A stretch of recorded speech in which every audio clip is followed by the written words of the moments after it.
ನಮ್ಮ ಜನ ಮಾಡ್ತಿಲ್ಲ, ಅವರು ಮಾಡ್ತಿದ್ದಾರೆ ನಮ್ಮ ಜಮೀನ. ನಾವು ಕೂಡ ಅಲ್ಲಿ ಗೌಡರ ಥರನೇ ಇರ್ತಕ್ಕಂಥದ್ದು. ಇವತ್ತು ಡಿ ಕೆ ಶಿವಕುಮಾರ್ ಸಾಹೇಬರು ಮುಖ್ಯಮಂತ್ರಿ ಆಗಿದ್ದಾರೆ. ನನಗೆ ಕೆಲವು ಬೇಡಿಕೆಗಳನ್ನ ಹೇಳಿದ್ದಾರೆ, ಚಂದ್ರನಾಯ್ಕರು ಹೇಳಿದ್ದಾರೆ, ಹೇಮಾಜಿ ನಾಯ್ಕರು ಹೇಳಿದ್ದಾರೆ, ಮತ್ತು ನಮ್ಮ ಸಂಘದ ಎಲ್ಲ ಮೊನ್ನೆ ಅಲ್ಲಿ ನಾವು ಭೇಟಿ ಮಾಡಿದ್ದೀವಿ. ಡಿ ಕೆ ಶಿವಕುಮಾರ್ ಸಾಹೇಬರ ಭೇಟಿ ಮಾಡಿ ನಮ್ಮ ಬಂಜಾರ ಭವನಕ್ಕೆ ಇನ್ನು ಬರಬೇಕಾಗಿರ್ತಕ್ಕಂಥ 8 ಕೋಟಿ ಹಣ ಬಿಡುಗಡೆ ಮಾಡಬೇಕು. ನಮಗೆ 6 ಎಕರೆ ಜಮೀನು ಅಲ್ಲಿ ಹೇರವಳ್ಳಿ ಸರ್ವೆನಲ್ಲಿ ನಾವು ಗ್ರ್ಯಾಂಟ್ ಆಗಿರ್ತಕ್ಕಂಥದ್ದು. ಬೆಂಗಳೂರಲ್ಲಿ ಕೋಟಿಯನ್ನು ಲೆಕ್ಕ ಇದೆ ಜಮೀನಿಗೆ. 6 ಎಕರೆ ಜಮೀನು ಗ್ರ್ಯಾಂಟ್ ಆಗಬೇಕಾಗಿತ್ತು, ಆಗಿದೆ. ಅದಕ್ಕೆ ಹಣ ಕಟ್ಟಲಿಕ್ಕಾಗಲಿಲ್ಲ. ಅದು ಈಗ BDAನಲ್ಲಿ ಎಕ್ವೈರ್ ಆಗಿದೆ. ನಾವು ಬೇರೆ ಜಮೀನು ಕೊಡಬೇಕು ಅಂತ ಕೇಳಿರ್ತಕ್ಕಂಥದ್ದು. ಮತ್ತು ಇನ್ನೊಂದು ಬನಶಂಕರಿ ದೇವೇಗೌಡ ಪೆಟ್ರೋಲ್ ಪಕ್ಕ ಇವತ್ತು ದೇವೇಗೌಡರಿಗೆ ನೆಚ್ಚಿನ ಕಣ್ಣಲ್ಲಿ ಬರ್ತದೆ. ಆ ಯಮ್ಮ ಪಾಪ ಇವತ್ತು ದೈವಾಂಗರಾಗಿದ್ದಾರೆ. ಅದನ್ನು ಕೂಡ ನಾವು ಸರ್ಕಾರ ಮಾಡಬೇಕಾಗಿತ್ತು. ಇರಲಿ, ಪರವಾಗಿಲ್ಲ, ನಿಮ್ಮ ಜಿಲ್ಲೆ ಮಾಡಿ. ಹೀಗೆಲ್ಲ ವಿಚಾರಗಳು ಮಂಡಿಸ್ತಕ್ಕಂಥದ್ದು, ಸಂಘ ಸಂಸ್ಥೆಯನ್ನು ಕಟ್ಟತಕ್ಕಂಥದ್ದು ಯುವಕರ ಕೈಲಿದೆ. ಇವತ್ತೊಂದು ದಿವಸ ಮಾಡಿರ್ತಕ್ಕಂಥ ಕೆಲಸ ನೀವು ಇವತ್ತಿಗೆ ಮುಗಿಸಬಾರ್ದು. ಇವತ್ತು ಆಯ್ತು ನಿಂತ್ಕೊಂಡು ನೀವು ಮನೆಗೆ ಸೇರ್ಕೋಬಾರ್ದು. ನೀವು ಒಂದು ದಿನದಲ್ಲಿ ದುಡಿಯುವಾಗ 1 ವಾರ ಅಥವಾ 1 ದಿವಸ 2 ದಿವಸ ನೀವು ಮುಳುಪಾಗಿ ಸಂಘ ಸಂಸ್ಥೆಗೆ ನಿಮ್ಮ ಕೆಲಸ ಕಾರ್ಯಗಳನ್ನು ಮುಳುಪಾಗಿರಬೇಕಾಗಿದೆ. ನಾನು ಮಧ್ಯೋದ್ಯಾಯದಲ್ಲಿ ಯಾಕೆ ಹೇಳ್ತಾ ಇದ್ದೀನಿ ಅಂದರೆ, ಈಗ ನಿಮ್ಮ ಹಕ್ಕೊತ್ತಾಯ ಏನಿದೆ, ಈಗ ನನಗೆ ಬೆಂಗಳೂರು ರಾಜಧಾನಿಯಲ್ಲಿ ಕರ್ನಾಟಕ ಬಂಜಾರ ಗೃಹ ನಿರ್ಮಾಣ ಸಹಕಾರ ಸಂಘ ಮಾಡಿದ್ದೇವೆ. ಈ ಸಂಘದ ಅಡಿಯಲ್ಲೇ ಮಾಡಿದ್ದೀವಿ. 2250 ಜನ ಇಡೀ ರಾಜ್ಯದ ಜಿಲ್ಲೆಗಳಿಂದ ಸದಸ್ಯತ್ವ ಪಡೆದಿದ್ದಾರೆ. ಸೇರ್ಕೊಂಡಾಗಿದ್ದಾರೆ. 2,500 ರೂಪಾಯಿ ದುಡ್ಡು ಕಟ್ಟಿದ್ದಾರೆ. ಈಗ ನಾವು BDCC ಬ್ಯಾಂಕ್ನಲ್ಲಿ ಹಣವನ್ನು ಇಟ್ಟಿದ್ದೀವಿ.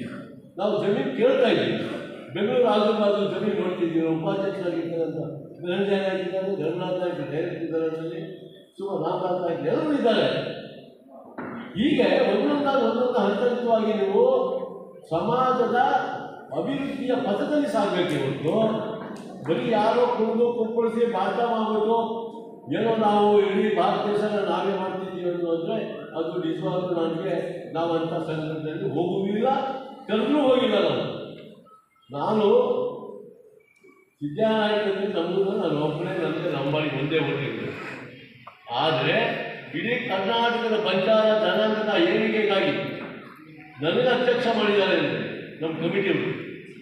ನಾನು 45 ವರ್ಷ, ಸುಮಾರು 45 ವರ್ಷ ಪ್ರಧಾನ ಕಾರ್ಯದರ್ಶಿಯಾಗಿ ಕೆಲಸ ಮಾಡಿದ್ದೀನಿ. ನನ್ನ ಪೀಠದಲ್ಲಿ ಸುಮಾರು 6-7 ಜನ ಅಧ್ಯಕ್ಷಗಳು ಹೋಗಿದ್ದಾರೆ. ಆದರೆ ಪ್ರಧಾನ ಕಾರ್ಯದರ್ಶಿ ನಾನು ಒಬ್ಬನೇ ಆಗಿದ್ದೀನಿ. ಬಿಟ್ಟಿಲ್ಲ ಅಂತ ಅಮ್ಮ ಇರ್ಬೋದು. ಮತ್ತು ನಮ್ಮ ಇವರು ರತ್ನಾನಾಯ್ಕ ಗೊತ್ತಿರಬೇಕು, ಚೀಫ್ ಸೆಕ್ರೆಟರಿ ಗೌರ್ಮೆಂಟ್ ಆಫ್ ಕರ್ನಾಟಕದಲ್ಲಿ ಇರಿಗೇಷನ್ ಚೀಫ್ ಸೆಕ್ರೆಟರಿ ಆಗಿದ್ದರು, ಅವರು ಅಧ್ಯಕ್ಷರಾಗಿದ್ದರು. ಬಾಲಾನಾಯ್ಕ IAS ಅವರು ಅಧ್ಯಕ್ಷರಾಗಿದ್ದರು.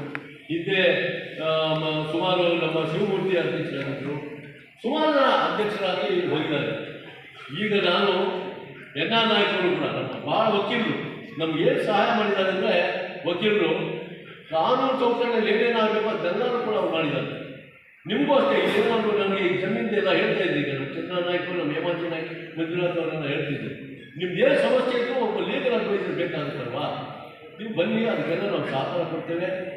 ಮತ್ತು ಈ ಸಂಘ ಮತ್ತು ಕರ್ನಾಟಕ ಪಂಚಾಯತ್ ಸೇವಾ ಸಂಘ, ನಿಮ್ಮ ಮೈಸೂರು CBF ಸಂಘ ಎಲ್ಲ ಒಟ್ಟಿಗೆ ನೀವು ಒಬ್ಬರಿಗೊಬ್ಬರು ಒಪ್ಪಿಕೊಂಡು ಕೆಲಸ ಮಾಡಿದರೆ ನಾವು ಇನ್ನೂ ಭಾಳಷ್ಟು ಏನಿದೆ ನಿಮ್ಮ ಜಮೀನುಗಳಿದೆ, ನಿಮ್ಮದೇನು ನಿವೇಶನಗಳಿದೆ, ಏನು ಹಣವನ್ನು ಕಟ್ಟಬೇಕು ಅಂತಿದ್ದೀರಿ, ಸರ್ಕಾರದಿಂದ ಕೊಡ್ತಕ್ಕಂಥ ಪ್ರಯತ್ನ ಮಾಡುವ.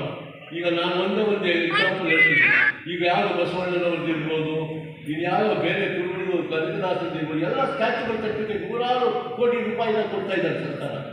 ಈ ನಮ್ಮಾಡಿಗಳು ಸರಿಯಾಗಿ ಯಾವ ಸರಿಯಾಗಿ ಒಗ್ಗಟ್ಟಿಲ್ಲ, ಸರ್ಕಾರದಲ್ಲಿ ಬಳಸ್ತಾ ಇಲ್ಲ, ನಾವು ಸರಿಯಾಗಿ ಬೇಡಿಕೆಗಳನ್ನು ಇಡ್ತಾ ಇಲ್ಲ, ಅದಕ್ಕೆ ಸರ್ಕಾರ ಬರ್ತಾ ಇದೆ. ಅದಕ್ಕೆ ನಮ್ಮಂಥವರು ನಿಮ್ಮಂಥವ್ರನ್ನ ಸೇರಿಕೊಂಡು ಸರ್ಕಾರವನ್ನು ಎದುರಿಸುವಂಥ ಕೆಲಸವನ್ನು ಮಾಡಬೇಕಾಗಿದೆ. ಅದರಿಂದ ನಾನು ದಯವಿಟ್ಟು ಸಮಯ ಏನು ಪರವಾಗಿಲ್ಲ, ಸಮಯ ಇವತ್ತೊಂದು ದಿವಸ ನಾವು ಊಟ ಇದ್ದೇವೆ, ತೊಂದರೆ ಏನಿಲ್ಲ. ಆದರೆ ನಾವು ಕೆಲಸ ಕಾರ್ಯಗಳನ್ನು ಶ್ರದ್ಧಾಭಕ್ತಿಯಿಂದ ಮಾಡಬೇಕು. ಇವತ್ತು ಹೇಮಾಜಿ ನಾಯ್ಕ ಇದ್ದಾರೆ, ನಾಳೆ ಇನ್ನೊಬ್ಬರು ಬರ್ತಾರೆ, ಇವರು ಚಂದ್ರನಾಯ್ಕ ಇದ್ದರು, ಅವರೋದು. ಈಗ ನಮಗೆ NR ನಾಯ್ಕ ಮೊನ್ನೆ ಅಧ್ಯಕ್ಷ ಪೂರೆ 2 3 ತಿಂಗಳಾಯ್ತು ಅಷ್ಟೇ ನಾನು ಅಧ್ಯಕ್ಷ ಆಗಿ. ನಾವು ಪ್ರಧಾನ ಕಾರ್ಯದರ್ಶಿ ಕೆಲಸನೇ ನನಗೆ ಬಿಟ್ಟು ಅಧ್ಯಕ್ಷ ಅಂದರೆ ನನಗೆ ಅದೇನೋ ಸುಮ್ಮನೆ ಒಂದು ಮೂಲೆ ಕೂತ್ಕೊಂಡಾಗಿ ಪ್ರಧಾನ ಕಾರ್ಯದರ್ಶಿ ಅಂದರೆ ಎಲ್ಲ ರೌಂಡ್ ಹೊಡೆಯುವಂಥದ್ದು, ಸಮಾಜದ ಚಿಂತನೆಗಳನ್ನು ಆಮೇಲೆ ಕಾರ್ಯಕ್ರಮಗಳನ್ನು ರೂಪಿಸ್ತಕ್ಕಂಥದ್ದು, ಹಣಕಾಸನ್ನು ಕ್ರೋಢೀಕರಿಸ್ತಕ್ಕಂಥದ್ದು ಏನು ಇವೆಲ್ಲರೂ ಕೂಡ ಸಂಘ ಸಂಸ್ಥೆಯಲ್ಲಿ ಮಾಡಬೇಕಾಗಿದೆ ಕೆಲಸ. ನೋಡಿ ಇಷ್ಟು ನೋಡುವ ಸ್ಥಿರವಾಗಿ ಕಟ್ಟಿರ್ತಕ್ಕಂಥ ಭವನದಲ್ಲಿ ಎಲ್ಲರಿಗೂ ಸಮಪಾಲು ಅಂತಿದೆ. ಹಾಗಿದ್ದು ಆ ಸಂಘದ ಮೇಲೆ ಸವಾರಿ ಮಾಡುವುದಲ್ಲ, ಆ ಸಂಘದಲ್ಲಿ ಏನು ಆಡಳಿತ ನಡೀತದೆ, ಏನು ಪಾಪ ಬರ್ತಕ್ಕಂಥ ಹಣಕಾಸಿನಲ್ಲಿ ಏನೇನಿದೆ ಇದು ವರ್ಷಕ್ಕೊಂದ್ಸತಿನೋ ಅಥವಾ ಆರ್ಥಿಕ ಒಂದ್ಸತಿ ಎಲ್ಲ ಲೆಕ್ಕ ಕೊಡ್ತಾರೆ, ಎಲ್ಲ ಮಾಡ್ತಾರೆ. ಅಂದರೆ ಸಹಬಾಳ್ವೆಯಿಂದ ಹೋಗ್ಬೇಕು ಇವೆಲ್ಲ. ಆಮೇಲೆ ಇನ್ನೊಂದು ವಿಚಾರ ಹೇಳಬೇಕು ಅಂತ ಇದ್ದೀನಿ ನಾನೀಗ. ಮಹಿಳೆಯರನ್ನು ನೋಡಿದೆ ನಾನು ಇದೇ ಫಸ್ಟ್ ಟೈಮ್ ಇವತ್ತು ಗುಲ್ಬರ್ಗ ಬಗ್ಗೆ ಎರಡನೇದು ನಿಮ್ಮ ಅನಿಸಿಕೆ. ಗುಲ್ಬರ್ಗದಲ್ಲಿ ಮಹಿಳೆಯರು ಈಗ ನಾಳೆ 2ನೇ ತಾರೀಕು ಉದ್ಘಾಟನೆ ಇದೆ, ಮಹಿಳಾ ಸಂಘದ ಉದ್ಘಾಟನೆ ಇದೆ. ಅಲ್ಲಿ ಫೋನ್ ಮಾಡಿದ್ರು ನನಗೆ ಇವರು ಬೀಚ್ ನಾಯಕ ಅಂತ ಭಾಳ ಮಲ್ಕಿರಿ. ಅವ್ರಿಗೆ ಸುಮಾರು 73-74 ವರ್ಷ ಆಗಿದೆ.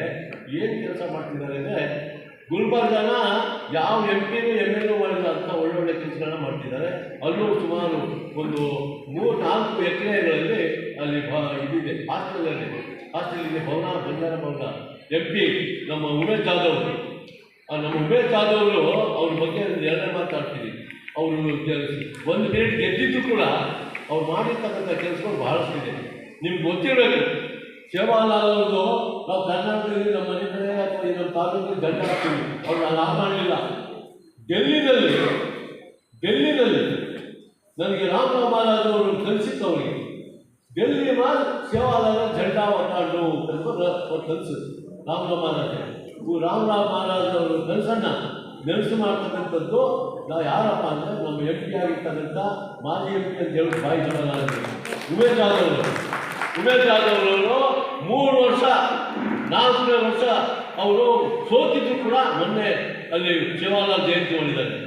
ಮತ್ತು ಲಕ್ಕೀಸಾ ಬಂಜಾರ ಅದು ನಮ್ಮ ಸಹೋದರಿ ನಮಗಿಂತ ಸಾವುಕಾರನವರು. ಈಗ ಏನು ಪಾರ್ಲಿಮೆಂಟ್ ಇದೆ, ಆ ಪಾರ್ಲಿಮೆಂಟು ನಮ್ಮ ಲಕ್ಕೀಸಾ ಬಂಜಾರ ಮತ್ತು ಲಂಬಾಣಿ ಪಾರ್ಲಿಮೆಂಟು ಆ ಜಾಗ. ಇದೆಲ್ಲ ಹಿನ್ನೆಲೆ ನಿಮಗೆಲ್ಲ ಗೊತ್ತಾಗಬೇಕು ಅಂತೇಳಿ ಇವತ್ತು ದಿವಸ ಇದು ಮಾಡ್ತಾ ಇದ್ದೇವೆ. ಆಮೇಲೆ ಮುಖ್ಯವಾಗಿ ನಾನು ಹೇಳಬೇಕಾಗಿದ್ದು, ಮಾನ್ಯ ಮುಖ್ಯಮಂತ್ರಿಗಳು ಇವತ್ತಿನ ದಿವಸ ಈ DK ಶಿವಕುಮಾರ್ ಸಾಹೇಬರು ನಮ್ಮ ಕ್ಷೇತ್ರದವರೇ, ಕವಿಕುಲ ಕ್ಷೇತ್ರದವರು.